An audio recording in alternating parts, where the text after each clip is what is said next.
me voy a Ciudad de México. Le doy la bienvenida, como cada lunes, a mi querido amigo, el maestro Carlos Flores Rico. Carlos, qué gusto. Mi querido pueblo, ¿qué tal? ¿Cómo estás? Mucho gusto en este inicio de mes patrio, que aunque como van las cosas no se ve tan ni tan festivo ni tan patriótico, pero bueno, ahí estamos. ¿Qué te preocupa este lunes en el nuevo periodo del Congreso de la Unión, mi querido pueblo? Bueno, me llama la atención la declaración de Monreal, del diputado federal Ricardo Monreal, en donde, pues prácticamente, y tú eres sociólogo, pero eres experto en materia de derecho, ¿qué pasa ahí? ¿Por qué no hacerle caso a dos jueces, mi querido Carlos?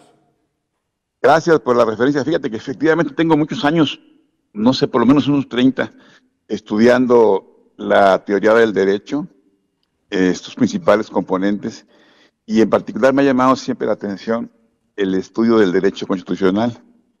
Entre ellos, en particular, es muy, pero muy relevante esta categoría que se denomina control constitucional que ejercen los poderes judiciales en los estados democráticos. Y ahí se están fijando en varios temas el debate de esta semana. En primer lugar, el Poder Judicial, desde la reforma de 2008, tiene capacidades para la defensa de la Constitución y fundamentalmente para la defensa de los derechos humanos. Entonces, hay una cuestión que es dentro del control constitucional que ejerce el Poder Judicial, que se denomina para los abogados control difuso. Es decir, cualquier juez, no necesariamente el Tribunal Constitucional Supremo, que es el de la Corte, sino los magistrados en los tribunales unitarios o de circuito, colegiados de circuito, pero también los jueces de distrito tienen la capacidad de la interpretación de la Constitución y lo que se denomina control difuso, es decir, la capacidad de que un juez pueda, cuando encuentre que hay violaciones a la Constitución en materia de derechos fundamentales, o peor todavía, en materia de derechos humanos, tiene la capacidad de determinar sus sentencias o sus resoluciones en atención y cuidado no solo de la Constitución, sino también de la convencionalidad, es decir, el apego a las normas convencionales establecidas en los tratados en los que México es parte. Bien, esa es una cuestión que no puede discutirse a estas alturas de la vida porque el control difuso es un hecho ya en la doctrina y en la práctica, es decir, la capacidad del juez de distrito de hacer esa defensa. Si está bien fundamentado, si está bien motivado, ese es otro asunto que tiene que revisarse, primero. Pero segundo, mi querido pueblo, lo que ocurre en un proceso de este tipo cuando se reclama un amparo, o inclusive otros dos elementos del control constitucional que se llaman acción de inconstitucionalidad o controversia constitucional, hay un fenómeno, hay una figura, perdón, que se llama suspensión.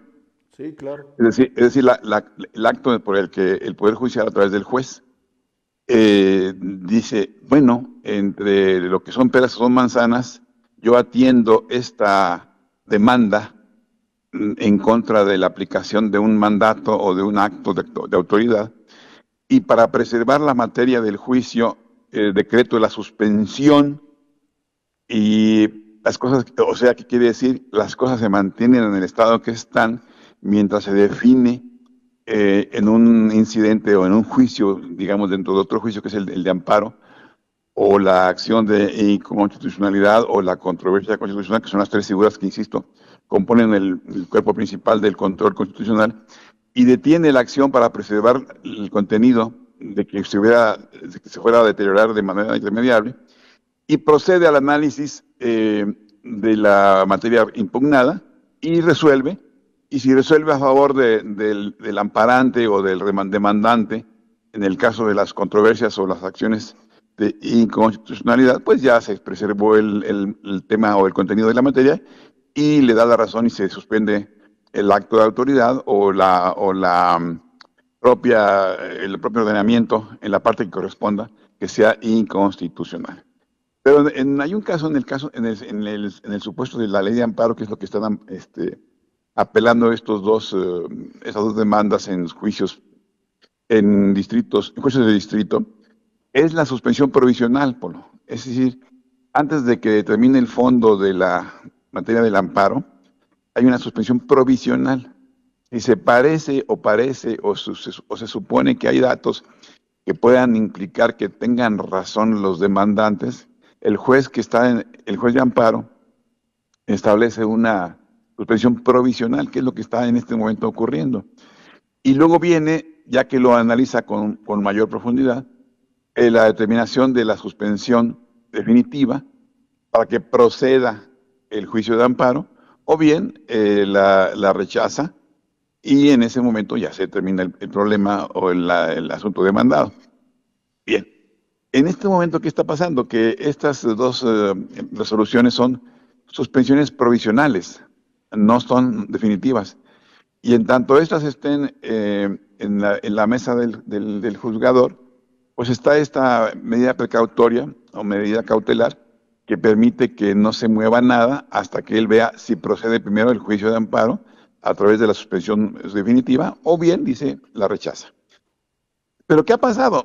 Que antes de que los propios jueces de distrito, una jueza y un juez, digan que es definitiva la suspensión para proceder al juicio de amparo, y en tanto eso ocurre, se suspendan las acciones que correspondan a las supuestas reformas, se dejó venir una estampida, una agresivísima campaña de denostación, de descalificación, de argumentación personal, de humillación, de aplastamiento de la acción judicial de los jueces que lo tienen en sus manos.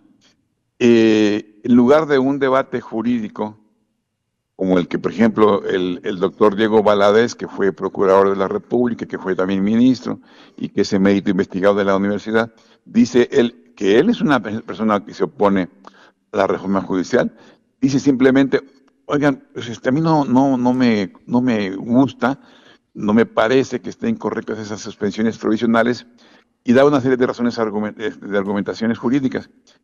Eso se entiende. A él, que es opositor a la reforma, dice que no le parece que sean adecuadas estas vías de suspensión provisional que han aceptado estos dos juzgadores. Pero eso es una cosa que se reclama en la racionalidad. En la estampida, en la embestida, política, las descalificaciones son abrumadoramente reprobables. El ahora nuevo líder de la Cámara, de la Diputación morenista y aliados, y por supuesto de la Cámara en su conjunto, como están todos mayoritariamente apoderados de ella, el señor Monreal, ex líder del Senado en este sexenio y es gobernador y es ex todo de parte de la corriente oficialista, se fue encima, como lo están haciendo otros legisladores, incluido el paisano de ustedes, el diputado también poblano, diciendo o acusando e inclusive incitando a que esos dos jueces, una jueza y un juez, deben ser juzgados a través del juicio político.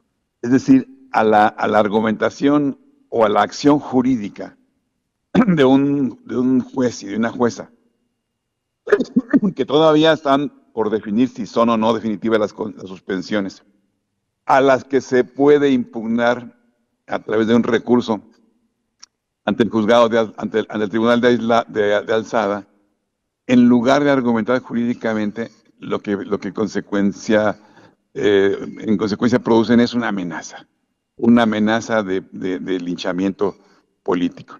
Y eso, mi querido amigo y estimados amigos de Puebla y Tlaxcala que nos escuchan, es indebido, porque se puede estar en contra de una definición judicial y se tiene a la mano el recurso judicial para atacarla o atenderla, o resolverla, o pararla, o anularla, o neutralizarla, pero lo que no se puede es acusar de manera personal al juzgador y menos amenazarlo con un juicio político que significa defenestrarlo del cargo e inclusive fincarle cargos ante las autoridades digamos, en este caso serían la Fiscalía General de la República, por ejercer su trabajo, por hacer su opinión técnica, por establecer su determinación jurídica como juzgador, que es de la Federación en defensa de la Constitución.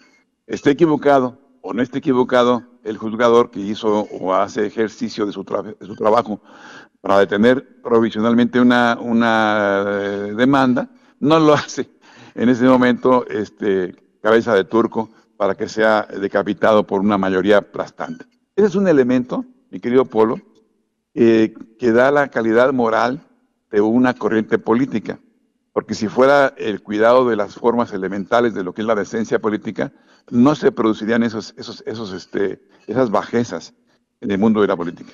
Otro ejemplo de ese tipo de cosas que están pasando y que van a pasar y que vas a ver que van a ser ya la normalidad, es por ejemplo lo que hizo ayer la señorita secretaria de Gobernación. Como ustedes saben, el informe presidencial es una obligación constitucional que se tiene que hacer cada año. ¿A quién y en dónde? ¿En dónde? En la Cámara de Diputados, que es la sede del Poder Legislativo de la Unión, y ahí están presentes los senadores y los diputados, y es ante quien se hace el informe presidencial, que es de manera escrita y que debe entregar el Ejecutivo Federal, y que desde que se hizo y se cambió el formato donde se quitó la obligación de que el presidente de la República fuera a la Cámara de Diputados a informar al Congreso, ahora lo viene haciendo normalmente quien esté en el cargo de secretario o secretaria de Gobernación. Y en este caso fue la señorita alcalde, que es la secretaria de Gobernación todavía por este mes, y entregó el documento, que es un par de 3, 4 tomos del informe escrito que hace, según la Constitución, el presidente, y se fue a hacer un meeting allí a la tribuna. No solo en el acto que normalmente consiste en entrega física de los tomos y obviamente las copias reproducidas por la Secretaría de Gobernación a los legisladores, se nos entregaba siempre un tomo a cada quien, un volumen a cada quien, con los tomos que fuera necesario que tuviera el informe, y daba la presencia de la secretaria o el secretario de Gobernación. Simplemente aquí les traigo de parte del presidente, de acuerdo con el artículo tal de la Constitución, y pues ojalá que lo vean con tus mejores ojos y muchas gracias, hasta pronto. Ah, no, la señorita secretaria de Gobernación, no por joven, ignorante, porque es abogada, inclusive con posgrado en California, de los Estados Unidos, se echó un rollo, un meeting, una arenga y una apología del informe, que parecía aquello que estaba, como lo hizo el presidente, en el Zócalo, en un meeting alusivo al informe y no el informe. Es decir, esta ruptura de las formas republicanas, esta violación de las formas que implican la decencia y la convivencia política, son las que hablan mal de lo que el presidente diga o no diga adentro de su propio informe, sino que presuponen una opinión negativa porque irrumpen en el consenso del comportamiento moral y decente entre adversarios políticos. Es decir, cuando la parcialidad de ser miembro de un gobierno o ser miembro de una oposición te llevan a romper las reglas de la convivencia, bueno, pues entonces tenemos un problema, ¿no? Y el presidente, a su vez, se hace su fiesta en el Zócalo y reúne a sus partidarios en un evento que me parece completamente legítimo, pero del cual abusa. Y estando allí el 99.9 de sus partidarios les pregunta: ¿y ustedes aprueban o no aprueban esta tal reforma? Y levanten la mano, y ahora los que se abstengan. Obviamente un circo, como decían los romanos, circo, maroma y teatro. Y eso es lo que estamos en la preocupación totalmente inquietante de que lo que esté ocurriendo es una serie, una cadena de abusos completamente innecesarios, completamente abusivos, porque no tienen absolutamente ninguna necesidad con las mayorías que el presidente y su grupo han acreditado normalmente, más las que agregaron con las chicanas que se conocen ya como la sobrerepresentación y la compra de legisladores de oposición. Finalmente, te quiero decir, y termino mi comentario esta mañana, mi querido Polo, que lo que comenté hace 8 días acerca de que las iniciativas del presidente no tienen el mérito para pasar a la legislatura nueva, porque les faltaba el cumplimiento de la formalidad de la publicación en la Gaceta como dictámenes aprobados y con la declaratoria de publicidad. Hoy te lo puedo confirmar. El domingo, la Gaceta Parlamentaria de la Cámara de Diputados apenas publicó el dictamen de la reforma judicial, y en la cabeza de la Gaceta que se publicó ayer y que está disponible de cualquiera que lo quiera consultar, dice en el encabezado: dictamen listo para su declaratoria de publicidad. Es decir, ahí está la aceptación de que no se había hecho la declaratoria de publicidad y que haciéndola en la nueva legislatura ya es una indebida falla del reglamento de la Cámara de Diputados, y por lo tanto la comisión que suscribe, que ya no existe porque ya dejó de existir el día anterior, y la nueva legislatura no puede conocer de parte de la vieja legislatura, de la Comisión de Puntos Constitucionales, que ya no existe, una declaratoria de publicidad que se va a dar en la siguiente sesión para su discusión, cuando la Comisión de Puntos Constitucionales ya no existe y la nueva aún ni siquiera se ha formado. Es decir, la falla del debido proceso está ahí presente, está en la evidencia documental, y yo creo que será uno de los puntos para que la Constitución pueda ser defendida a través de una acción de inconstitucionalidad que reclama el 33% de los legisladores de oposición, que ya vemos que en la Cámara de Diputados no la existe, pero que todavía queda la esperanza de que alguien de los que forman parte de la actual legislatura en el Senado de la República no se sume a la cargada en contra de la oposición y respalde al morenismo y anule jurídicamente la posibilidad de ejercer la acción de inconstitucionalidad y pueda pararse este proyecto que el presidente tan agresivamente y de manera tan cuestionable sigue empujando, pese a que él ya no estará en la presidencia de la República. Por eso termino mi comentario, mi Polo. Son días de dificultad, de debate, pero que aunque sean difíciles y adversos, tienen que mantener siempre la decencia política, la convivencia democrática y un mínimo, pero por supuesto un mínimo de decoro para que la vida en México pueda seguir. Oye, Carlos, ya para culminar tu colaboración de este lunes, te tengo una pregunta. ¿A qué se debe? Digo, porque pues, si caemos en trivialidades, podemos tener cualquier tipo de respuesta. Pero ¿a qué se debe que estos dos legisladores del PRD, de manera tan simple, diría yo, tan poco republicana, por utilizar un eufemismo, se suman a Morena? Digo, a ver, todos tenemos derecho de hacerlo, pero yo voy a lo siguiente. La gente votó por ellos con las siglas del PRD. ¿Por qué hacer esto, Carlos? Votó por ellos no solo por las siglas del PRD, sino bajo la coalición que encabezaba la señora Xóchitl, y la mayoría de los votos, como tú sabes muy bien, se registran por cada partido. Resulta que en ambos casos la mayoría de los votos son del PAN, del PRI y un poco del PRD.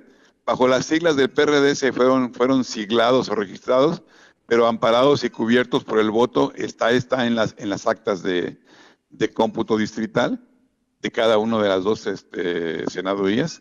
Fueron votados en su mayoría por el PAN, y luego por el PRI, y luego por el PRD, de manera que se trata de una traición verdaderamente evidente. ¿Por qué se hace? Por tres razones, o las tres juntas. Una es que te convencieron de manera decente, y que fue una razón tan fuerte que te hace que traiciones el voto de quienes te llevaron a la Cámara. Dos, que te tienen un guardadito en alguna parte y que tienes miedo que te lo saquen. Y tres, porque pues hay que decirlo y ni modo, te compraron con alguna promesa de compraventa de futuro y te convencieron. Pero definitivamente lo que no creo que haya ocurrido es que haya una reflexión, como aquellos dicen, es que nos quedamos sin partido porque fíjense que como el PRD desapareció y la ideología de Morena se parece a la del PRD, entonces eso es una vacilada. Sobre todo en tratándose de dos casos muy señalados. Un muchacho que no tiene experiencia ninguna, pero que es de Tabasco, curiosamente la tierra de que controla el Senado ahora. Y la muchacha, amiga del gobernador actual de Morena de Michoacán, de manera que lo que uno acaba pensando es que se trataba de dos cachirulos que se colaron a la candidatura por vía del PRD, a la candidatura de Xóchitl, pero enviados como infiltrados desde antes con una perversión política mayúscula. Y a eso se suman aquí en la Ciudad de México 3, que antier se sumaron a la mayoría de Morena, una del PRI, que tú ya conoces muy bien, la líder de comerciantes ahí del centro histórico, un muchacho del PAN y una chica del PRD. De manera que la moral es un árbol que produce moras y no una conciencia de la ética y la integridad pública que debe ser obligada para cualquier servidor público. Pues ahí está. Carlos, un abrazo. Un abrazo, mi querido Polo. Gracias. Es el maestro Carlos Flores Rico.